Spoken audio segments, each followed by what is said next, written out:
Hello everyone, I'm Jung Wonju from MotoPD. In this video, we'll once again be taking the KGM Torres Hybrid out for a drive. The last media test drive event was a bit short, which left me wanting more. So ordinarily, I wouldn't film the same car a second time, but on this occasion, it feels like revisiting a particularly good restaurant, so I will now delve into examining the Torres Hybrid in greater detail. The particular model I am driving right now is the Torres Hybrid T7. The base price is 36.35 million won. For reference, the T5 starts at 31.4 million won. This specific model features the 1.1 million won 3D around view monitoring system, along with the 650,000 won 20-inch diamond cut wheels and the specialized noise-reducing tires. The Smart Power tailgate package costs 750,000 won. In addition, the exterior color is black and the interior is also black. However, elements like the front details and the stitching provide a slight copper-toned contrast. Personally, the pressed green exterior shade on this KGM Torres Hybrid truly stood out as my favorite feature. This car is black on the outside and black on the inside, so it does feel a little dark. Alright, and this one is currently fitted with 20-inch wheels. The previous test drive event featured a model with 18-inch wheels, and I distinctly recall its ride comfort being rather impressive. While the ride on this 20-inch model isn't necessarily bad, it's generally understood that the 18-inch wheels provide a noticeably more comfortable ride in comparison. Furthermore, the fuel efficiency is a bit higher, and considering the 18-inch wheel design is quite appealing, I would likely choose the 18-inch wheels rather than paying additional costs for the 20-inch ones. Plus, when it's time to replace tires or put on winter tires, the 18-inch ones are more budget-friendly than the 20-inch. However, with the noise-reducing tires installed, you will certainly perceive less tire noise when driving on the road, particularly in comparison to other cars. This Torres in particular has not only improved ride comfort compared to the standard Torres, but its quietness is also quite good. At the front, double-layered acoustic glass is utilized. And KGM states they've significantly reinforced sound-absorbing materials throughout the trunk and various other vehicle parts. Coupled with the noise-reducing tires, the quietness during driving is truly impressive and something I appreciate. They also said the shock absorbers were upgraded from the gasoline model to further improve ride comfort. As I mentioned earlier, the 20-inch wheels do offer a slightly more bouncy feel compared to the 18-inch ones, yet that's merely a relative observation. The overall ride quality is remarkably superior. It's quite challenging to recall the specific ride comfort experienced in the gasoline model. This hybrid truly delivers a highly refined level of comfort. On this occasion, having driven the car for a considerable duration, what impressed me most was the exceptional quietness and the overall ride comfort it offered throughout the journey. So, I've driven this Torres Hybrid for about 516 kilometers so far. The average fuel efficiency up to now is 16.4 kilometers per liter. I've seen videos from others where they achieve over 18 kilometers per liter, but truthfully, I'm not very skilled at driving for optimal fuel economy. I didn't try to force better mileage out of this car either. Well, I just drove in my usual style, and while my mileage was lower than others, it was still better than the official fuel economy rating. Stated differently, you can attain this level of fuel efficiency even if you're not particularly focused on economical driving. Also, looking at the comments on my last test drive video, many people said the highway fuel economy wasn't great. As noted, fuel efficiency clearly drops above 100 kilometers per hour. And frankly, this car's concept means it's not for speeding around.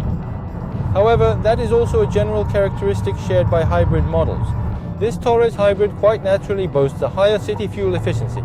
However, its fuel economy consistently decreases at higher speeds, similar to other hybrids.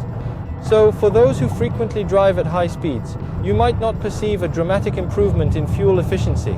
However, in typical driving environments, you can readily achieve figures exceeding the official fuel economy rating, even without consciously focusing on economical driving. The combined fuel economy for the 18-inch wheels is 15.7 kilometers per liter, and for the 20-inch wheels it's 15.2 kilometers per liter. So you don't need to drive with excessive focus on fuel efficiency to easily surpass the official rating. The battery capacity is 1.83 kilowatt hours. The battery capacity is a bit higher than other hybrid SUVs. Right now, the engine is driving the wheels and also charging the battery. In high-load situations like this, the motor and engine work together to turn the wheels. And when the battery has a sufficient charge, the wheels can be propelled solely by the electric motor for a considerable duration. Also, while the battery and motor are driving the wheels, the engine can also charge the battery. Thus, although the engine may at times assist the motor in driving the wheels, the battery and motor are primarily responsible for propulsion, and the engine often recharges the battery. This leads me to believe that, even as a hybrid, this car's system leans more towards that of an electric vehicle. The engine's maximum output is 150 horsepower, whereas the motor's is a higher 177 horsepower. Also, maximum torque is 22.5 for the engine, 30.6 for the motor. Due to the motor's inherent characteristics, the maximum torque is delivered instantaneously. Consequently, in stop-and-go city traffic, the initial acceleration is remarkably quick and seamless, much like an electric vehicle. And overall, this car's concept aims for fuel efficiency. However, that does not mean the car is sluggish or uninspired. During acceleration, even at moderate speeds, it demonstrates a robust and invigorating responsiveness, picking up pace quite dynamically. Of course, you'll sacrifice some fuel efficiency in that case, but the car doesn't feel frustrating to drive. In sport mode, while it's challenging to describe the performance as outstanding when the engine and motor combine their power, it is certainly not frustratingly slow or significantly underpowered in its driving capabilities. Oh, and another minor downside is that this car's paddle shifters handle the regenerative braking. You can turn it completely off, or you can increase it up to level 3. And if you press and hold it, it switches to smart mode like this. However, even when set to its strongest, the regenerative braking sensation isn't particularly pronounced. And as for this gear lever, initially I believed that to switch it to either drive or reverse, you needed to push or pull it twice.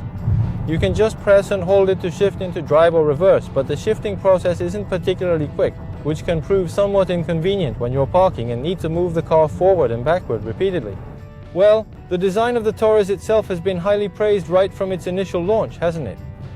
Indeed, the hybrid model precisely retains the acclaimed design aesthetic of the Torres.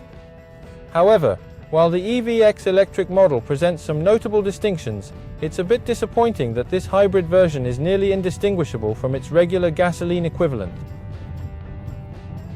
While I understand that recent hybrid models from other manufacturers also tend to not introduce significant changes, I can't help but think it would have been a great opportunity for the Torres Hybrid to add some distinct elements, perhaps similar to what was done with the EVX.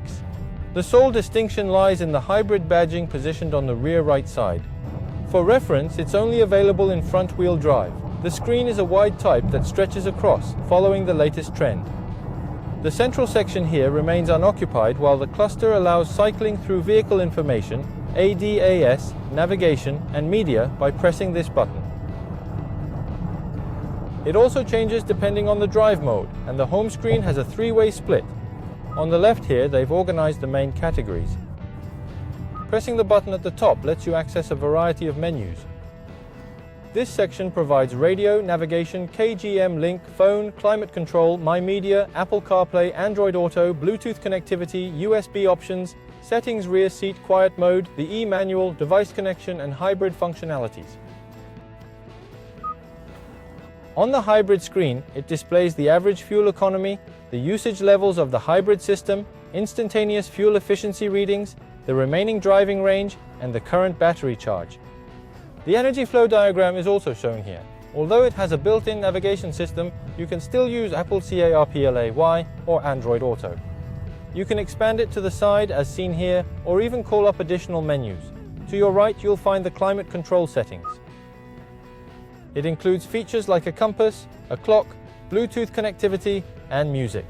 Directly below these, you'll find various media options available.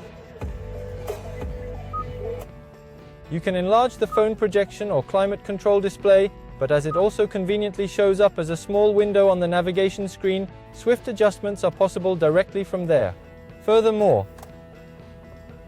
and if you swipe down from the top, you'll see drive mode and volume, camera, trunk, and the auto hold function, heated steering wheel, screen brightness, headlamp angle adjustment, and various other functions. Not only the driving mode, but also the camera and trunk release buttons are located here, requiring an additional press to activate them. The volume control is also located on this screen. While the driver can conveniently operate it using the steering wheel buttons, a passenger faces the slight inconvenience of needing to swipe down and adjust it manually. And this particular vehicle doesn't have the Alpine audio option.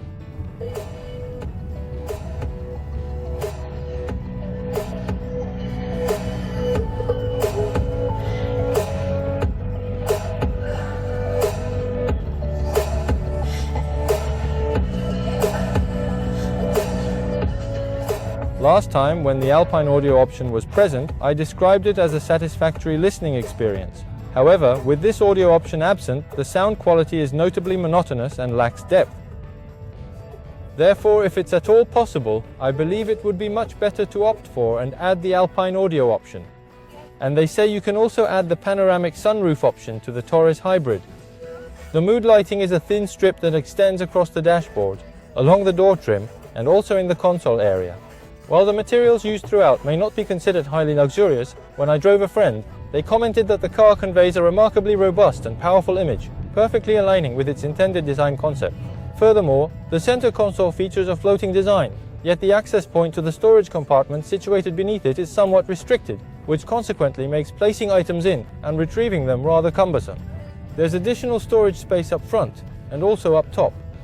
The wireless phone charging pad is located here, accompanied by a spacious storage compartment. The front passenger seat also comes with a convenient walk-in button. As previously noted, a minor drawback of the Torres Hybrid is the rear-view mirror's somewhat bulky, old-fashioned frame. The steering wheel has a slightly oversized feel, and while it's a D-cut design with a flattened bottom, the tactile response of its buttons leaves much to be desired. Typically, ADAS and media controls are distinctly separated and grouped. However, in this vehicle, the lane centering assist system is conveniently located on the left, integrated with the media controls. On the right side, you'll find the adaptive cruise control and speed limit buttons are separated, which could initially lead to a little confusion for new users. However, these are things that real users will very quickly become accustomed to and find natural. Oh, and for SsangYong KGM, the hazard light button is in the center, but you can also activate it instantly by pressing the button on the end of the turn signal stalk. A key advantage of the Torres Hybrid is its rear seat comfort. I mean, the space is more than enough, and it also has a side sun blind, even if it's manual. It's well equipped with basic convenience features like heated seat buttons and air vents. Furthermore, its rather good ride comfort makes me believe these aspects are indeed genuine strengths of this Torres Hybrid for practical everyday use. Alright, in this session we had the opportunity to examine KGM's Torres Hybrid in a bit more detail and at a leisurely pace. In Korea, the popularity of hybrid vehicles continues to rise steadily. I believe it's because it masterfully balances and presents the distinct appeals of both gasoline and electric vehicles. KGM is also intensifying the fierce competition by introducing the Torres Hybrid into the market. Although KGM has had bi-fuel models before, I'm truly looking forward to seeing what accomplishments and success this specific Torres Hybrid will achieve. This has been Young Won Ju for MotoPD. Thank you.